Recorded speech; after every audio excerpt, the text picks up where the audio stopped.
به بستن هوزینگ آب 400 اول این جای چسبا فرشه میگیریم تا تمیز شه.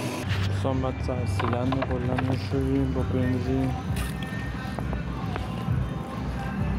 اینم جای هوزینگش، اینم کف سرسیلند باید میگیریم تا کثیف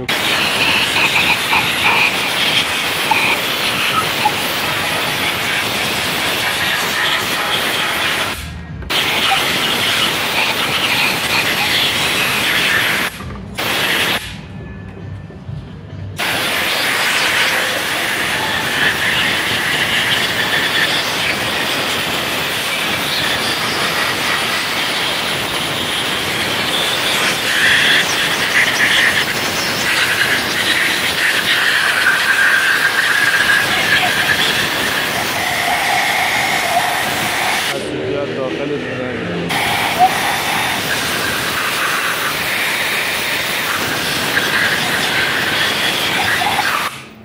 دوستان دقت کنید پیچه هوزینگش 3 تا پیچه آچارخور 11 کوچیکه، 3 تا بزرگ، یه دونم آلن شیشیه چای هوزینگ.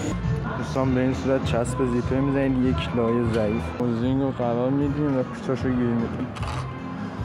پیچه 11 بلند، اینم آچارخور 11 بلند، این 3 تا شد 11 بلند، این 3 تا، این 3 تا هم 11 کوچیک و اینم آلن شیشی. اینا همه‌اش گیر میدیم، به کف میرسیم، بعد سفید. بعد از بستن با بادی کوچیکه اینا همه‌ش رو با دسته باکس آچار میکشیم.